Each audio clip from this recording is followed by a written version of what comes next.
Hello, and welcome back to more Chit Chats. That's right, we're on week 4 of doing this. I think, week 3, week 4.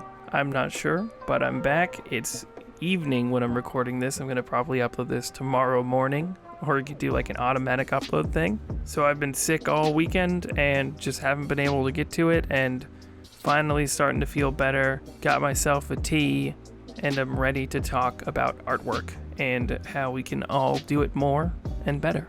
So today on the time lapse, on the speed up, on the speed animation, I have a little animation I was doing of a skateboard trick, a frontside flip I think I was animating, and I ended up scrapping this animation because I didn't like the way I was doing it, and I ended up redoing it with like just a different character altogether. I ended up simplifying it and making it a bit different. In fact, I'll play that finished animation right here. I need to record myself working more so I have more fuel for these videos, but my main tablet broke down and I've been having to use my mobile studio for all my recording, and it's a bit more difficult. Welcome, hit me up, let's do something. But today's topic is about social media, being an artist on social media, how to navigate that space, how to deal with the algorithm, with everything that's going on, and how to kind of succeed with social media. I mean, I wouldn't really say I'm successful with social media. I definitely have my pitfalls, but I think I've been using it a lot better recently, and I got some tips and tricks and opinions I want to throw at you guys. First of all, I want to address this big fallacy that is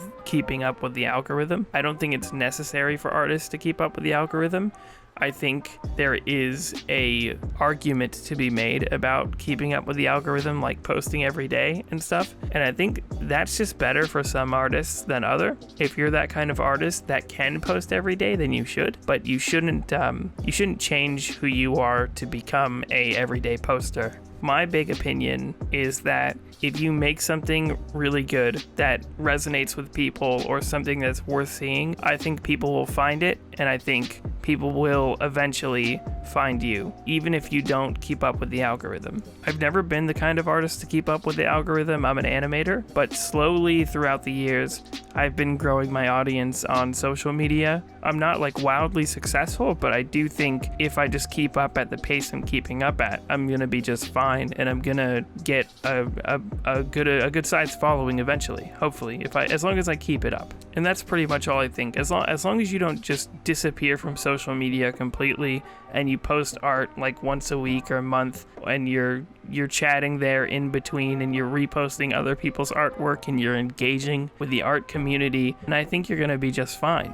Now, the next part of this video is maybe some don'ts. Like, social media can be a huge distraction for your work. I myself am really bad at not picking up my phone. Sometimes I get really angry at how much I look at my phone. I'll pick up my phone and I'll throw it across my room. Across my room there's a bed, so my phone lands safely on a bed, so it's fine. Don't do that unless you have a bed there. But I just chuck my phone and I'll just get to work and I'll forget about my phone, and that's really helpful. So sometimes I'll just put my phone across the room and I don't think about it. Some social media sites I swore off of and I don't really use that much, like Facebook. Facebook is real easy for me to avoid because I don't use it. A lot of people say that you should market yourself on Facebook, but I just don't market myself there because I don't want to, and I think I'm gonna stick with that. I think it's good to market yourself everywhere you can, but I think there's so much social media and there's so much going on in our world, in our lives, that if you don't want to use a platform, then you just shouldn't, because why waste the time?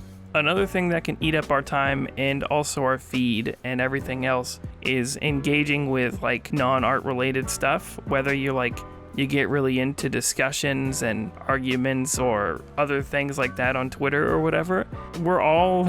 We all make this mistake, and in my opinion, I do think it is a mistake if you're doing this on your art Twitter. I think it's good to have a separate Twitter if you want to talk about things like politics or whatever. I think it's good to be engaged with that kind of stuff, but you should also remember that your followers do follow you for a reason. So on your art accounts, I think something I started doing this year, and I'm not really good at it, but I'm kind of like practicing just for the meme of it. I've been watching how businesses run their Twitter, like how Burger King or Wendy's or whatever. Look at how these companies run their Twitter and kind of mimic that.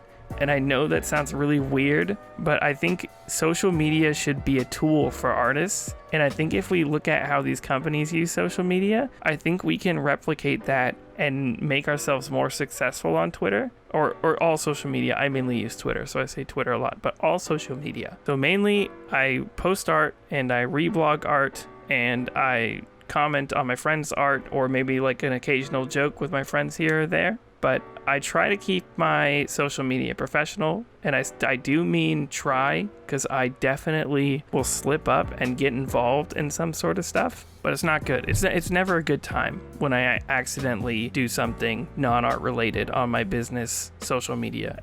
I want to think of it like a business and not like a playground for me to talk to random people and repost random things all the time. So if that's what you like to do, just make a separate account and do that. Go crazy there. Another thing I always have to remind myself is that the world's problems are not going to be solved on Twitter. They're just not. If I get involved, what's going to happen? If I get involved in an argument, is it going to change people's minds? Is it going to help the world? Am I going to be making the world a better place, getting myself closer to my goals and aspirations? And the answer is no. I'm just going to be wasting my time talking to somebody that probably doesn't know who I am, but also really doesn't like me. And I think I've talked about online discourse as much as I'd like to. I think I want to get back on track with using this platform for our betterment. How can artists use this? How can we use this to become better? And a huge positive is that most of the people you're going to meet in your art career are going to be on social media. A lot of my friends I've met through Twitter, a lot of really cool artists I've been able to connect through Twitter. Sometimes someone amazing will follow me, and maybe I'll shoot him a DM and I'll be like, holy cow, thank you for following me, and connect with these people that I look up to. And you can do this too. Now, make no mistake, building these communities takes time. Maybe you're just starting out, maybe you're just starting to post, maybe you're just getting into posting art online, you're following people. It's gonna take time.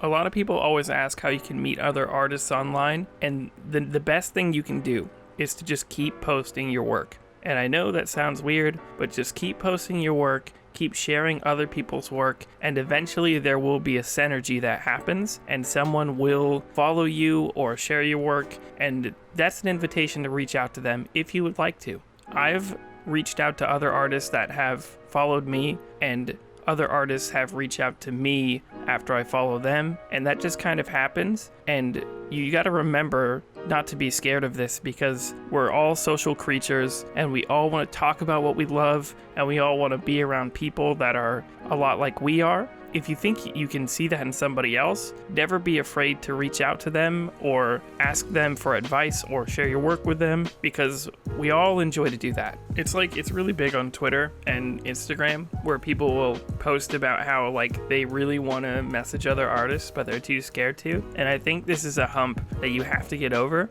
As a lot of professionals will tell you, making it in any industry is 20% skill, 80% social. Your ability to connect with new people and be social is going to be vital to your success with literally anything in life. And it's good to get out of your comfort zone and message someone new and try and connect with an artist or show your work to somebody new. It's always good to get out of your comfort zone, because that's how we grow. And sometimes if something's uncomfortable to do, that means we have to do it. These videos, for example, are a pretty big way that I'm trying to get out of my comfort zone. I'm not a big talker, or I don't really like the sound of my own voice. So doing this sort of thing and just kind of spilling my mind onto a video is something very new to me, and something I was kind of scared to do at the beginning, but I'm really starting to warm up to it. And I think it's helping me learn how to record and talk and hear myself and accept how I talk and accept my ideas. And it's been really good. So in summary, social media is a great tool for artists. Don't worry about the algorithm. If you make something good, people will come. Try not to get too involved in the discourse or make yourself a target. And if you do enjoy having those discussions online, try and make a separate account for them. If you're just getting started, make sure you just keep posting, keep retweeting, keep reblogging, and eventually people will come into your radar. And finally, reach out to people as much as you can. Guys, thank you so much for sticking with me, sticking to the end of the video, and allowing me to do this new series. I promise they don't take away from my animations. School does that plenty. Also commissions do. But this doesn't at all. It's just, it takes 30 minutes to record, and I'm back to life. If you guys like what I do here, you want to support me making more animations or more chit-chat videos, go check out my Patreon. Link is in the description. There I post tutorial videos, and I keep you in the loop with what I'm doing, and it's a good way to be a part of the process here. If you like these chit chat videos, I do them weekly, so stay subscribed, click the bell if that even does anything, and I guess I'll see you guys later.